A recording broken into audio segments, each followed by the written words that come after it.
Hello aspirants, welcome back to the channel. In today's video, we are going to discuss about amendments to the Constitution of India. कई दफ़ा ऐसा होता है कि हम बार बार इन amendments को भूलते रहते हैं, तो आज उसको फिक्स करने की कोशिश करेंगे। जितने भी अमेंडमेंट्स हम याद कर सकते हैं, जो एग्जाम पॉइंट ऑफ व्यू से इंपॉर्टेंट है, उनको आज हम देखेंगे।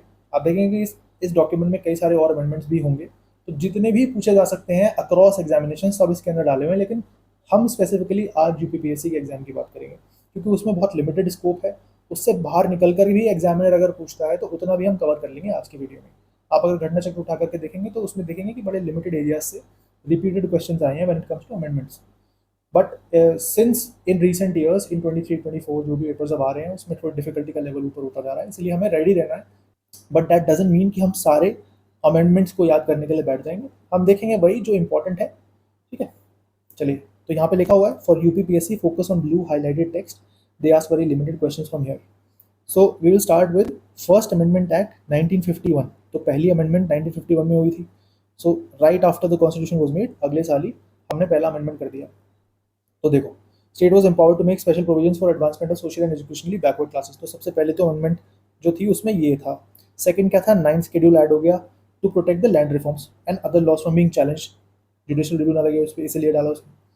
इसके अलावा रीजनेबल रिस्ट्रिक्शंस डाले गए कुछ आर्टिकल 19 के लिए। ठीक है, इतना आप ध्यान रख सकते हो। इसके बाद बाकी सब इन्फॉर्मेशन एक्स्ट्रा है, आप पढ़ सकते हैं। Next we look at seventh amendment act 1956। तो सेवन्थ अमेंडमेंट में क्या हो रहा है कि ABCD स्टेट जो हमने बनाए थे, जो अलग अलग पार्ट्स में ऐड करे, जैसे सेवन्थ पार्ट में ऐड करा हुआ था, 9th में ऐड करा हुआ था, सेवन्थ तो हमने काट दिया पूरी तरह से, 9th का कंटेंट चेंज हुआ, बाद में पंचायत ऐड हो गए उसमें पार्ट में। तो इस तरीके के जो पार्ट्स थे उसमें अबॉलिशन हुआ। क्लास ABCD जो स्टेट्स थी उनकी बजाय हमने स्टेट्स रिऑर्गेनाइजेशन एक्ट 1956 को अप्लाई किया and introduction of union territories was also there. तो आप सेवन्थ अमेंडमेंट एक्ट याद रख सकते हो और इसको ऐसे याद कर सकते हैं कि यूटी और स्टेट साथ में आ गए। साथ है ना, सेवन, तो ऐसे करके याद कर सकते हैं। 9th अमेंडमेंट एक्ट बेरुबरी यूनियन से रिलेटेड है, इसको आप स्किप कर सकते हो। अगला देखो, 10th amendment act 1961, Dadra and Nagar Haveli incorporate हुआ है। 12th में क्या है, गोवा और दमन एंड दीव इनकॉर्पोरेट हुए हैं। 13th में क्या है, नागालैंड इनकॉर्पोरेट हुआ है। और 14th में क्या है, पौंडीचेरी इनकॉर्पोरेट हुआ है। अब देखो, इसमें से नागालैंड उन्होंने पूछा हुआ है मेरे ख्याल से अभी, if I am not wrong, already ये पूछ रखा है। तो बाकी भी आपको देख लेना चाहिए, वैसे ये लाइन से आ रहे हैं तो इसलिए इनको याद करने में ज़्यादा प्रॉब्लम नहीं आएगी। तो 1961 में ऐड हुआ है 10th अमेंडमेंट एक्ट से दादरा और नगर हवेली। फिर 12, 13 और 14 लगातार लाइन से हैं, तो 12 से गोवा, 13 से नागालैंड और 14 से पौंडीचेरी, यानी कि GNP। तो GNP याद कर लेना, 1962 में GNP। ठीक है, 1962 में GNP गिर गया होगा क्योंकि वॉर हुई थी उस टाइम पे। तो इस तरीके से याद कर लो इन तीनों को। सीक्वेंस याद करना बहुत ज़रूरी होता है, क्रोनोलॉजी पूछी जाती है PCS के एग्जाम में लगातार, तो वो इंपॉर्टेंट है। और उसके बाद 1975 में आप जानते होंगे सिक्किम ऐड हुआ था बाय 36 कॉन्स्टिट्यूशनल अमेंडमेंट एक्ट।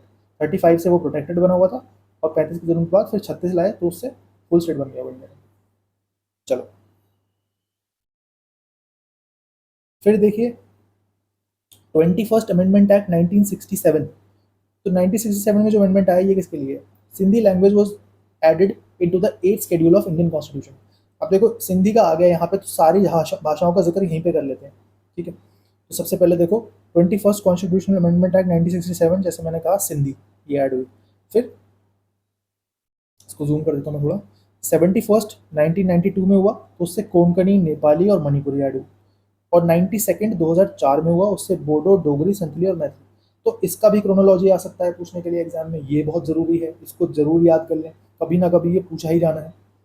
तो 8th शेड्यूल जिसमें 22 ऑफिशियल लैंग्वेजेज हैं, जो 14 थी इनिशियली, वो अब बढ़ करके 22 हो गई थी 2004 में। ठीक है, अब इसको याद करने का क्या तरीका है, देखो 67 ईयर्स की सिंधी आंटी के 92 रुपीज़ चोरी हो गए, बोली कौन ने मनी चुराया, बोल दो सारे मैं था, बोल दो सारे मैं था। 67 ईयर्स की सिंधी आंटी के 92 रुपीज़ चोरी हो गए, बोली कौन ने मनी चुराया, बोल दो सारे मैं था। ठीक, तो ऐसे करके आप याद कर लोगे कि 1992 में क्या ऐड हुए हैं, कोंकणी, नेपाली और मणिपुरी। 67 में हमने देखा है कि सिंधी हुई है। और फिर 2004 में, क्योंकि चार याद करने की ज़्यादा जरूरी नहीं है, 2004 में हुआ है और चार ही ऐड हुई थी, तो बस ये याद रख लो कि बोडो, डोगरी, संथली और मैथिली ये ऐड हुए थे। ठीक है, 67 ईयर्स की सिंधी आंटी के 92 रुपीज़ चोरी हो गए, बोली कौन ने मनी चुराया, बोल दो सारे मैं था। तो ऐसे आपको ये ऑर्डर याद हो जाएगा। 67 में सिंधी याद करना है आपको, 92 में कोंकणी, नेपाली और मणिपुरी, 2004 में बोडो, डोगरी, संथली, मैथिली। ठीक, तो ये आई होप याद हो जाएगा आपको। जो इसका अमेंडमेंट आया था 2004 का, वो आया था 2003 में। ठीक है, और पब्लिश अगले साल हुआ था 2004 में। तो ये आप थोड़ा सा ध्यान रख सकते हो। इसके अलावा देखो कुछ क्लासिकल लैंग्वेजेस भी होती हैं इंडिया की। तो क्लासिकल लैंग्वेज के लिए अभी न्यूज़ आई थी 2024 की, कि मराठी, बंगाली और असमीज, पाली और प्राकृत, इनको और ऐड कर दिया गया है क्लासिकल लैंग्वेज में। तो ये भी इंपॉर्टेंट क्वेश्चन लगातार बना हुआ है, और ये बड़ी नेशनल न्यूज़ है, पीआईबी ने भी इसके बारे में डाला बड़ा सा पोस्ट। तो ये आपको याद करना ही करना है। 2024 में जो ऐड हुए वो है मराठी, बंगाली, असमीज, एमबीए, और पाली और प्राकृत आपको पता ही है जैनिज्म और बुद्धिज्म की लैंग्वेजेस हैं। तो जाहिर सी बात है क्लासिकल लैंग्वेज बनेगी ही। बस ऐड अभी हुई है, ये ध्यान रखना है। अगर आपसे मिस हो गई ये इन्फॉर्मेशन गलती से करंट अफेयर्स में, तो यहाँ पर ध्यान कर लो। इससे पहले की क्लासिकल लैंग्वेजेस जो ऑलरेडी कर दी गई थी, उसका भी ऑर्डर आपको ध्यान रख लेना चाहिए। सबसे पहले तमिल हुई थी, ये भी याद रखोगे 2004 में। संस्कृत नहीं थी पहली, संस्कृत उसके बाद अगले साल हुई थी 2005 में। तो ये चीज़ भी ध्यान रखने वाली है। कई बार हमें लग सकता है कि संस्कृत तो पहले ऐड हो गई होगी, लेकिन तमिल पहले हुई थी as a classical language add. तो तमिल, उसके बाद संस्कृत, फिर कन्नड़, फिर तेलुगु, फिर मलयालम, फिर उड़िया। इसका ऑर्डर भी याद करना बहुत ईजी है, इसलिए कर लो तो कोई प्रॉब्लम नहीं है। ठीक है, और यहाँ भी पूछा जा सकता है यूपीपीसीएस में, तो ऐसे याद कर लो। टैमसन्स का तेल मलो, टैमसन्स का तेल मलो। टैम तमिल, सन्स मतलब संस्कृत, का कन्नड़, तेल तेलुगु, मल मलयालम, और ओ मलो। तो टैमसन्स का तेल मलो, ऐसे करके याद करें ना, बहुत ईजी है। चलते हैं आगे। 24th कॉन्स्टिट्यूशनल अमेंडमेंट एक्ट 1971, 24वां संविधान संशोधन। इसमें देखते हैं क्या क्या हुआ। तो president assent to constitutional amendment bill was made compulsory. तो इसमें देखो 24 है, तो लेट्स से कि हमारे जो प्रेसिडेंट है उनका नाम है मिस्टर चौबे। चौबे से 24 याद कर लो। तो हम बोलेंगे कि साहब चौबे साहब साइन कर दीजिए, चौबे साहब साइन कर दीजिए।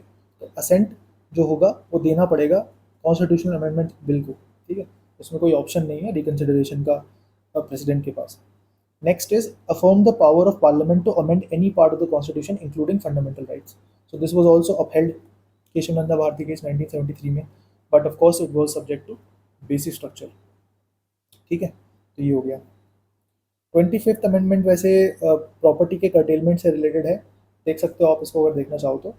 पर मैं आई वुडंट से कि ये बहुत ज़्यादा इंपॉर्टेंट है यूपीपीएससी के लिए, पूछा तो नहीं है उन्होंने अभी तक। पर आप देख सकते हैं।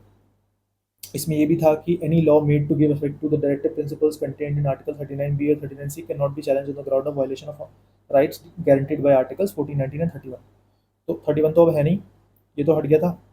44th सीए है ये 1978, और ये बाकी का अभी भी चल रहा है हमारा। 39 B and C are more than 14 and 19। ठीक है, तो इसको मैं कर देता हूँ हाईलाइट, आप पढ़ सकते हैं इसको।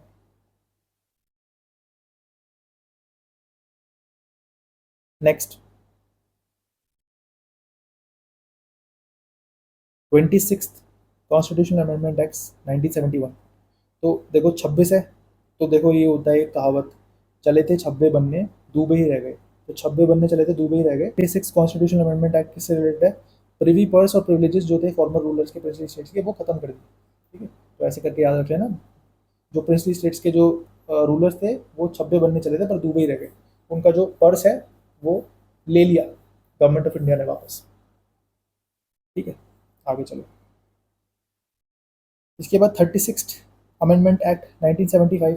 तो ये हमने देखा था, सिक्किम फुली फ्लेज्ड स्टेट बन गया इंडिया का। तो इसको ऐसे याद कर लो, 36 36 32 होता है ना, तो 36 याद कर लो। 36 36 36 से सिक्किम। ठीक है, या फिर वैसे क्रोनोलॉजिकल ऑर्डर तो हमने पहले डिस्कस करा ही है, आप वहीं पे ही याद कर सकते हो, उसको अलग से याद करने की भी जरूरत नहीं है। Next is 38th constitutional amendment act 1975। This was related to curtailment of power of judicial review. ठीक है, तो इसका कुछ जो स्कोप होगा वो तो इम्प्रूव हो जाएगा 1978 में भी। ठीक है जी। इसमें अगर हम स्पेसिफिकली बात करें, तो जो इमरजेंसी का प्रोविजन था नेशनल इमरजेंसी का, उसमें जुडिशियल रिव्यू हटा दिया। प्रेसिडेंट्स का जो सेटिस्फैक्शन है on that matter was made non justiciable. So in that sense जो कर्टेलमेंट है जुडिशियल रिव्यू का वो हुआ है, ठीक है ना।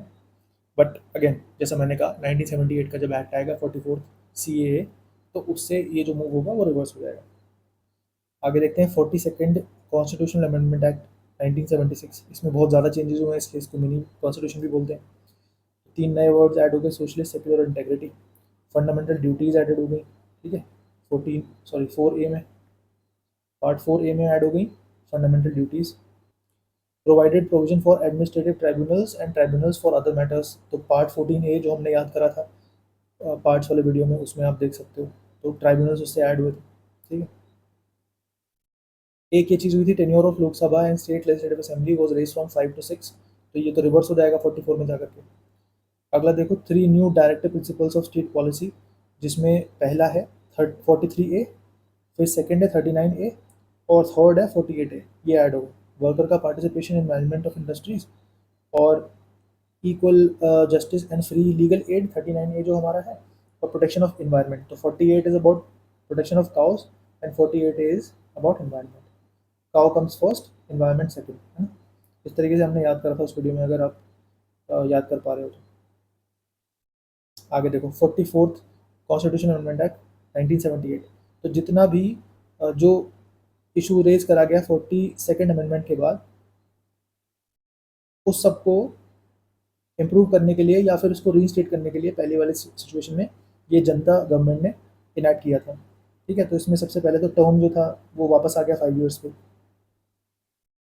इसके अलावा आप ऊपर पढ़ सकते हैं, बट एग्जाम में पूछी जाने वाली जैसे ये चीज़ें हैं कि जो टर्म है इंटरनल डिस्टर्बेंस, इसको आर्म्ड रिबेलियन से रिप्लेस करा गया, ठीक है। President to declare a national emergency only on the written recommendation of cabinet. ये भी कहा गया कि कैबिनेट लिख करके देगी तभी प्रेसिडेंट जो होंगे वो डिक्लेयर करेंगे नेशनल इमरजेंसी। इसके अलावा राइट टू प्रॉपर्टी डिलीट हो गया, 300A बन गया, कॉन्स्टिट्यूशनल राइट बन गया या लीगल राइट बन गया। इसके बाद right to property, but it was not a fundamental right any more, this we already know. Then fundamental rights guaranteed by article 20 और 21, ये आप नेशनल इमरजेंसी के दौरान भी इसका सस्पेंड नहीं कर सकते, ऐसा भी प्रोविजन कर दिया 44th अमेंडमेंट। अगला देखो 52nd जो अमेंडमेंट है 1985 का। तो इन सब में आप ध्यान रखना कि प्राइम मिनिस्टर्स कौन थे उस टाइम पे, जैसे जवाहरलाल नेहरू जी थे, उसके बाद इंदिरा गांधी जी थी, या राजीव गांधी जी थे, so on and so fourth, या गवर्नमेंट उस टाइम पे कौन सी थी। इस टाइप के क्वेश्चंस भी कुछ कुछ आ जाते हैं, ठीक। तो 52nd अमेंडमेंट में देखते हैं 52। तो 52 से क्या राइम करता है, जा वन, जा वन। तो डिफेक्शन से रिलेटेड है ये, उसको कह रहे जा वन, ठीक है, ऐसे याद रखना। इसमें 1/3 जो इलेक्टेड मेंबर्स थे उसको कंसिडर किया जाता था merger. a defection by 1/3 would be considered a merger, but इसको 91st कॉन्स्टिट्यूशन अमेंडमेंट एक्ट 2003 से चेंज करके क्या कर दिया, 1/3 से 2/3 कर दिया, ठीक है। तो मर्जर अब कब माना जाएगा, जब 2/3 जो होंगे पार्टी के लोग वो वन पार्टी से दूसरी पार्टी में शिफ्ट हो रहे हैं, ठीक है।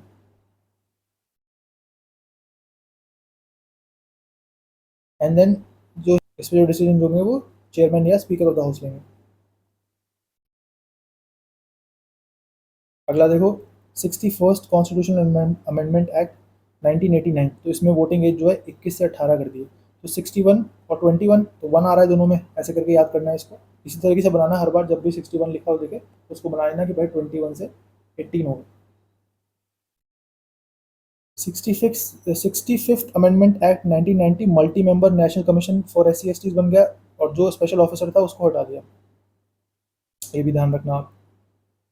फिर 69th अमेंडमेंट देखो, तो दिल्ली 6 आपको याद होगा, दिल्ली 6 होता है और 6 का उल्टा 9 है, तो दिल्ली 69 ऐसे करके लिख लेना 3-4 बार तो याद हो जाएगा। 69 अमेंडमेंट एक्ट जो है वो यूनियन टेरिटरी ऑफ दिल्ली को स्पेशल स्टेटस देता है as the national capital territory of Delhi, ठीक है। फिर 71st अमेंडमेंट हमने देख लिया। 73rd और 74th तो बहुत फेमस है यार, ये वैसे भी आपको याद होंगे, हमेशा से हम करते हुए हैं। 73rd amendment act 1992, Panchayati Raj institutions for given constitution status, और पार्ट 9 जुड़ गया इसमें, ठीक है। 11 शेड्यूल जुड़ गया, 29 फंक्शनल आइटम्स है उसके अंदर। 74th अमेंडमेंट भी याद होगा, 1992 का है। इसमें urban local bodies were granted constitutional status, part 9A जुड़ा है इससे, 12 शेड्यूल जुड़ा है और 18 functional items. Next 86th amendment act 2002। तो ये पता होगा कि ये 21A जो हमारा ऐड हुआ है फंडामेंटल राइट एलिमेंट्री एजुकेशन का, ये उसको ऐड करता है, ठीक है। तो 8 और 6 14 होते हैं, ये कैसे पता लगेगा? जब एजुकेटेड हो गए तभी तो पता लगेगा। 8 और 6 14, और 6 से 14 तक का ये है हमारा एलिमेंट्री एजुकेशन का फंडामेंल राइट, तो ऐसे याद हो जाएगा ये। इसके अलावा देखो कि फंडामेंटल ड्यूटी भी ऐड हुई थी इससे 51 के अंदर, जो लास्ट हमारी फंडामेंटल ड्यूटी है ए से लेकर के के तक। तो के से हमने नॉलेज याद करा था, ठीक है। और नॉलेज इसी के बारे में है कि जो गार्जियंस होंगे वो अपने बच्चों की एजुकेशन का ध्यान रखेंगे। और अब 11 फंडामेंटल ड्यूटीज है हमारी, जो पहले 10 थी। अगला देखो 91st अमेंडमेंट एक्ट 2003। इसमें क्या हुआ कि भाई जो मिनिस्टर्स की स्ट्रेंथ है वो 15% रहनी चाहिए, चाहे लोकसभा हो चाहे लेजिस्लेटिव असेंबली हो, ठीक है। ये आपको ध्यान रखना है। और इसमें कैसे याद रखोगे कि देखो हर 9 में से एक को मिनिस्टर बना रहे हैं, हर 9 में से एक को मिनिस्टर बना रहे हैं, इस तरीके से याद करो 91st, हर 9 में से एक को मिनिस्टर बना रहे हैं। अब इसकी परसेंटेज अगर वैसे भी आपको याद होगी 11.11% होती है, which is very close to 15%। तो 15% तो आपको याद रहता है कि भाई इतनी थी जो मिनिस्टर्स की स्ट्रेंथ होनी चाहिए, 15% होनी चाहिए। लेकिन ये याद नहीं रहता कि 91st अमेंडमेंट है। तो अगर सामने आपके लिखा होगा जैसे मैचिंग में आ जाए 91st, तो इसलिए हम याद करवा रहे हैं ये कि भाई 9 में से एक मिनिस्टर है, तो कितना हो गया 11.11% हो गया, which is very close to 15%, तो याद आ जाएगा। इसके बाद ये हमने कर ही लिया। अगला देखो 97th अमेंडमेंट एक्ट 2011। तो इसमें भी 7 आ रहा है, जैसे स्टार्टिंग में 7th में आया था जिसमें हमने स्टेट्स को और यूटीज़ को साथ में करवा दिया था 7th कॉन्स्टिट्यूशन अमेंडमेंट एक्ट से, ऐसे ही इसमें भी 7 आ रहा है। तो इसमें भी कोऑपरेशन की बात हो रही है, देखो 7 7 कोऑपरेशन। तो क्या आया है इससे? तो कोऑपरेटिव सोसाइटीज़ को कॉन्स्टिट्यूशनल स्टेटस मिल गया। Right to form cooperative was added as a fundamental right article 19 में, ठीक है। कौन से पार्ट में है तो ये याद करके बताओ अगर आपने वीडियो देखा है अभी तक। इसके बाद देखो new directive principles of state policy 43B। तो ये टू प्रमोट कोऑपरेटिव सोसाइटीज़। तो 43 किससे रिलेटेड है? राइट टू वर्क से रिलेटेड है। कैसे याद कर रहा था कि 3 आ रहा है इसमें? तो रोटी कपड़ा और मकान राइट टू वर्क है। तो 43A कैसे याद करा था कि भाई राइट टू वर्क, तो मैं जाऊँगा इंडस्ट्री में तो मुझे वहाँ पर मैनेजमेंट में हेल्प करनी पड़ेगी, या फिर मुझे नेगोशिएशन करना है अगर उस इंडस्ट्री के अंदर मैं काम करता हूँ तो मुझे यूनियन एज ए यूनियन उसमें पार्ट लेना पड़ेगा। तो ये 43A हो गया। और 43B इसी के बाद हमने याद करा था कि वो मैं काम तो करूँगा नेगोशिएशन वाला, मैनेजमेंट वाला, लेकिन मैं वो कोऑपरेटिव इन्वायरमेंट में करूँगा, ऐसे नहीं कि लड़ाई झड़ाई करने लगूंगा मैं जाकर। तो ऐसे करके हमने याद करे थे। Next is 99th CAA 2014। तो ये तो जब हुआ था जब गवर्नमेंट नई आई थी हमारी, तुरंत ये आया था 99th अमेंडमेंट एक्ट। इसमें एनजैक बना दिया, नेशनल जुडिशियल अपॉइंटमेंट कमीशन, जिसको स्ट्राइक डाउन कर दिया है सुप्रीम कोर्ट ने। तो कोलिजियम सिस्टम जो पहले चल रहा है वही अभी चल रहा है, ठीक है। 100th constitutional amendment act 2015। This was about some enclaves and exclaves जो इश्यूज चल रहे थे बांग्लादेश और इंडिया के बीच में, उसको एक्सचेंज कर लिया जो लैंड है। तो इसको LBA भी बोलते हैं, लैंड बाउंड्री एग्रीमेंट, ठीक है। इसके तहत हमने एनक्लेव्स और एक्सक्लेव एक्सचेंज कर दी। तो इंडिया वर्सेस बांग्लादेश, जैसे मान लो क्रिकेट मैच चल रहा है, तो बांग्लादेश ने 100 रन बनाए हैं बस, तो हम हरा देंगे आराम से। तो ये इजीली याद हो जाएगा आपको। अगला देखो 101। तो ये GST के इंट्रोडक्शन से रिलेटेड है। तो 101 तो शगुन होता है, ठीक है, तो इससे रिलेट कर लो GST को। अगला देखो 102। 102 2018 में आया। इनके डेट्स भी थोड़ा सा याद रखना आप। 102 में क्या कहा गया था कि भाई national commission for backward classes हम बना रहे हैं, ठीक है। तो कॉन्स्टिट्यूशनल स्टेटस दे रहे हैं उनको। इसमें 102 कैसे याद रखोगे? तो 102 में O आ रहा है, बैकवर्ड क्लासेस है, तो इसमें अदर बैकवर्ड क्लासेस होता है इंडिया में, तो OBC ऐसे O याद कर लो, ठीक है। नेक्स्ट 103। इसमें क्या आ रहा है? E आ रहा है और W आ रहा है और S आ रहा है। तो उसमें 103 में से 3 जो है इसको रिलेट करने की कोशिश करो W से। इसको अगर ऐसे लिटा करके बना दोगे आप तो ये W बन जाएगा, ठीक है। This was about maximum reservation of 10% for economically weaker sections of citizens. 104 देखिए। अब 104 में क्या है? 104 से SC ST ऐसे याद कर लो, SC ST 4 आ रहा है लास्ट में, SC ST ऐसे करके याद कर लो। नहीं, वैसे भी डायरेक्टली भी याद होते हैं कई बार, लेकिन फिर भी कभी आप मिस हो जाए, आपके माइंड से चला जाए, तो उस टाइम पे इन सब चीज़ों को रिलेट करके आप याद कर सकते हो। 105 में 5 आ रहा है लास्ट में, तो इसमें क्या है? Socially and educationally backward classes, SEBC की लिस्ट है, ठीक है, socially and educationally backward classes. तो इसमें स्टेट गवर्नमेंट की जो पावर थी उसको रिस्टोर कर दिया to prepare the list of socially and educationally backward classes. फिर 106 पे आ जाओ जो लास्ट है। इसमें क्या है? वुमेन्स रिजर्वेशन मिले, तो लेटेस्ट ही है तो वैसे भी याद रहेगा। और इसमें लास्ट में क्या आ रहा है? 6 आ रहा है, 6 ठीक है। तो 6 कैसे बनता है 3 + 3 से, तो 33% ही है, 1/3। ठीक है। रिजर्वेशन कहाँ पे, स्टेट लेजिस्लेटिव असेंबलीज में और पार्लियामेंट में भी रहेगा, लोकसभा में।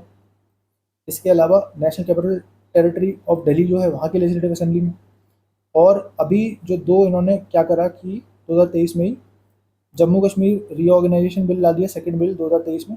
तो उससे इन्होंने ये वाला जो प्रोविज़न है ये वहाँ पर भी एक्सटेंड कर दिया। इसके अलावा government of UT amendment bill आया था 2023 का ही, उसमें पुडुचेरी को भी एक्सटेंड कर दिया है यही रिजर्वेशन वाला प्रोविज़न। ठीक है।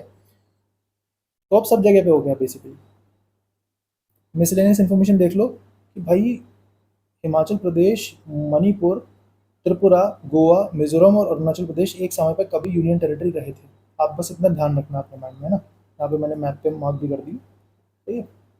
This is it about amendments. I hope आपको ज़्यादातर चीज़ें याद हो गई होंगी। इसका कई दफ़ा आप रिवीजन करिए। लिमिटेड चीज़ें यूपीपीएससी में पूछी जाती हैं जैसे मैंने कहा, बाकी एग्जाम्स के लिए आप थोड़े और दो चार प्रोविजंस भी याद कर सकते हैं, बाकी सबसे अपनी समझ डेवलप कर सकते हैं। बट जो भी मेजर थे वो मैंने मार्क कर दिए इसमें। कईयों के मैंने याद करने के तरीके भी बता दिए। अच्छे लगे हो तो बताइएगा, नहीं लगे हो तो भी बताइएगा, इम्प्रूव करेंगे आगे फ्यूचर में। चलो, टेक केयर, बाय।